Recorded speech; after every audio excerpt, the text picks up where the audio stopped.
Back to the show time now for our rugby review segment, and with the Highlanders taking a break over the weekend, we went across to Dunedin, as I said earlier, and took in a practice, talked to some of the players. Each time we go across, we try and pick different players than the previous time, so you get to know all of the squad that are representing Southland, of course, in the Super 12 competition. Highlanders right up there at the top of the table, have a huge task coming up this weekend, though, against the Crusaders. That's sure to be a capacity house at Jade Stadium. So tonight we talked to Peter Sloan, the coach, Byron Kelleher, of course, the very successful halfback who's having a great season so far, and Kelvin Middleton, who captained the Otago NPC side last season and has kicked on and gone up another level, in my opinion, in terms of his playing performance this year, and certainly having a standout season. So the first question I asked them was how they thought they got on against the Cats, which was their last game the previous weekend.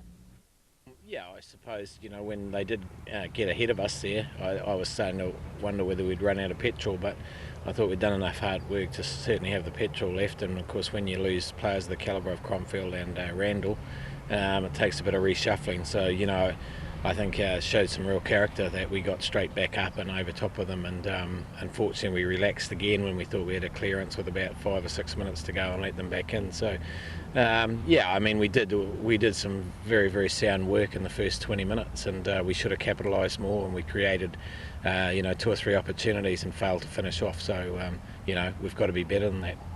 Yeah, it was a lot of pressure on my shoulders, and during the week, and our team performed on the night, and we came away with 5 points, which we really needed.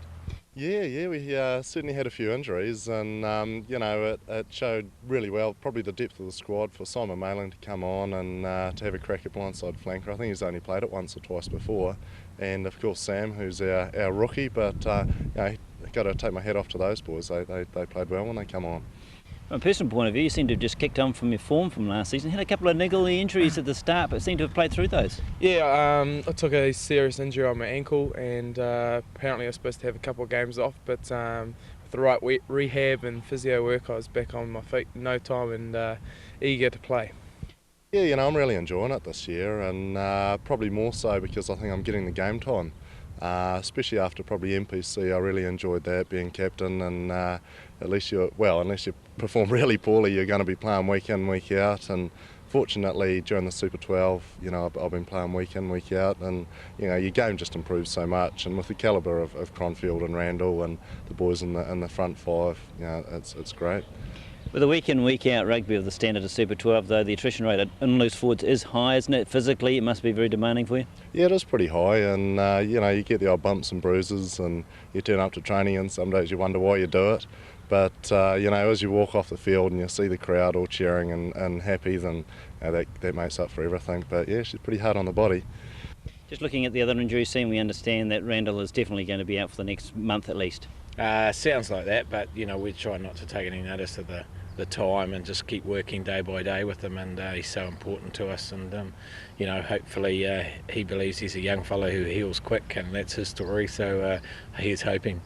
His misfortune does open the door slightly for a Southlander, Paul Miller, in the squad there. He too under an injury cloud. Are you confident he'll be available for the next match? I'm not confident because as you've just seen in training, you know, he's not 100 and he's only played half a game, so he needs to get another game under his belt before we can really consider him. And you know, we don't want to do 6 weeks of hard work and rush him in for the sake of rushing him in. And you know, if he's not available, we'll look at other options.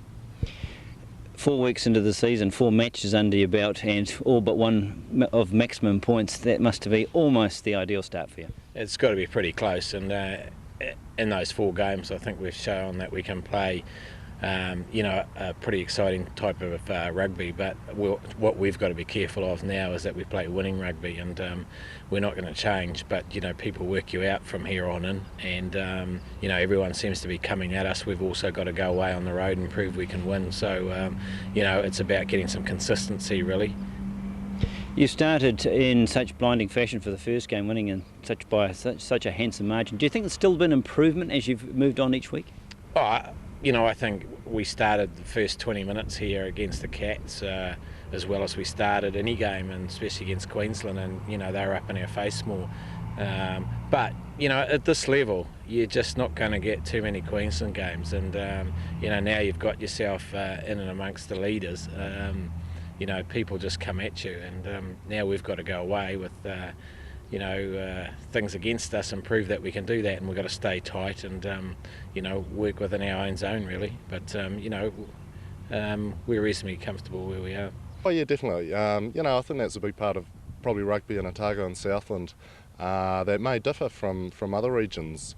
We all get on like a house on fire, and if we go out, we normally go out together and have a few beers together, and we really enjoy each other's company. And as long as you're enjoying your rugby, and you've got to enjoy each other's company. And I think that may differ to other sort of provinces or Super 12 teams, maybe in South Africa too.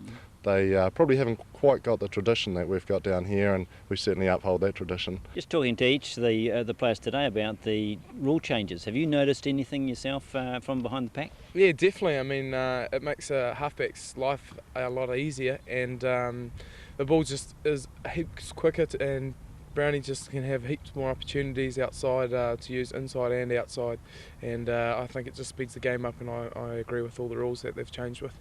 You must like the scrums too, not too much time waiting for repacks. They're up and off the back, otherwise they lose it. Yeah, it's great. I mean, last year they wasted a lot of time with resetting scrums, and now if they're turning the scrums, it, as it says, creates holes for me, and that's opportunity.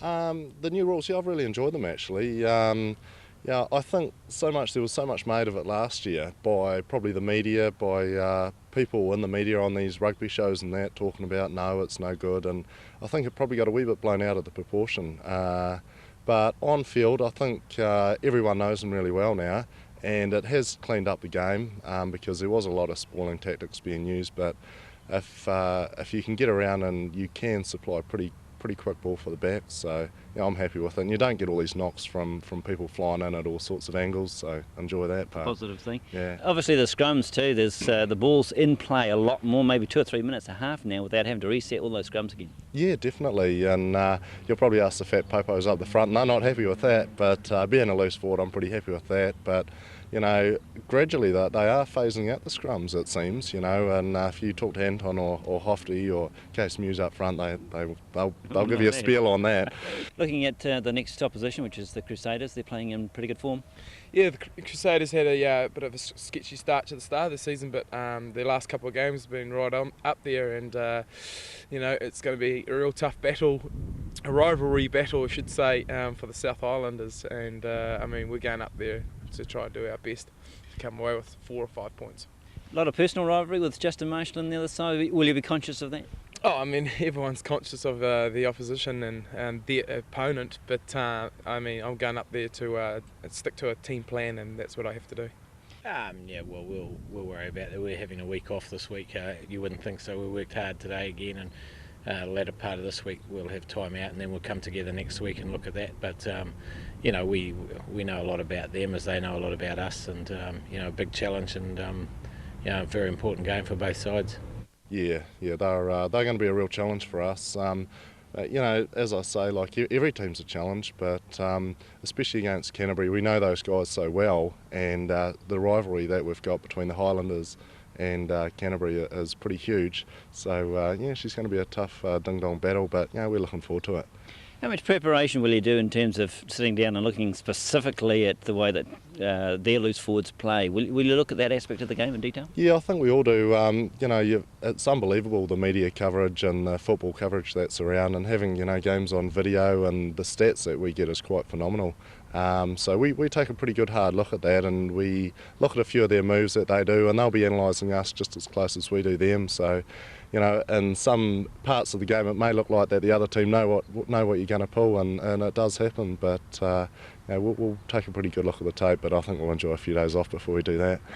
As we know, if you're a professional rugby coach or any sporting coach, you've got to be winning, otherwise things aren't too rosy for you. So it's good to have the wins, and it makes it easy to work harder, and we have worked harder and we continue to do that. So times are all right now, but you've got to expect the unexpected, and when it happens in any shape or form, we've got to learn to handle that, whether it's on the paddock, whether it's scoreboard results, or if it's off the paddock. So those are things, until it happens you don't know how you're going to respond, and that's when the clinical sides and everything they do really come to the fore.